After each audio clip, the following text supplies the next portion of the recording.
저는 사람에게 가장 중요한 것이 감정이라고 생각합니다. 다만 보통 중요한 선택을 해야 하는 상황에서는 이 감정이 독이 되는 경우가 많죠. 그래서 또 다른 부분인 이성의 도움이 필요합니다. 잠시 상황에서 한 걸음 떨어지거나 보다 먼 미래의 상황을 그려보는 것이 합리적인 선택에 도움을 주게 됩니다. 그러다 보니 선택에 대한 대부분의 영상과 글들이 이것에 초점을 맞추고 있다고 느껴졌습니다. 사실 감정적으로 대응하는 것보다는 이성적으로 대응하는 것이 보통 더 어려우니까요. 하지만 제가 꽤나 감정적인 사람이라 그런지 감정을 오롯이 배제하고 좋은 판단을 내리기 위해 애쓰는 것이 필요할까 싶기도 합니다. 이성적인 판단은 분명 중요하지만 이성만 100% 담긴 판단이 중요한가는 생각해볼 필요가 있겠다 싶었어요. 모든 선택은 불확실함을 갖고 있습니다. 아무리 애를 써도 예상치 못한 일이 발생할 수 있다는 거죠.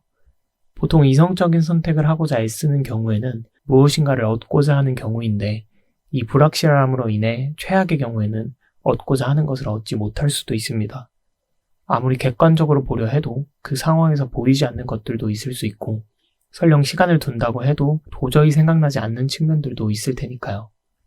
결국 좋다, 올바르다의 기준이 결과론적인 논리에 의해서만 세워진다면 선택이 실패할 수밖에 없는 확률이 반드시 존재하게 됩니다. 때문에 저는 좋은 결정을 내린다는 것을 결과의 측면에서만 바라보면 안 된다고 생각합니다. 어차피 불확실함을 포함하고 있다면 결과보다는 그 과정에서 얻을 만한 것들을 그려보는 게 도움이 되겠다 싶어요. 무언가를 얻기 위해서 하기보다는 그냥 선택 자체가 괜찮은 것들이면 충분히 좋은 결정이라고 생각합니다. 아무리 고민해보아도 결과를 그릴 때 놓치는 부분이 반드시 생길 테니까요. 다시 한번 짚어야 하는 부분은 이성적인 사고도 반드시 필요하다는 점입니다.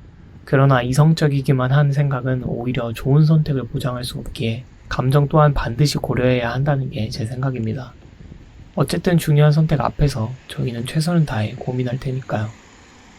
최선을 다해 고민했으니 설령 결과가 좋지 않더라도 보듬어주면 어떨까 싶습니다.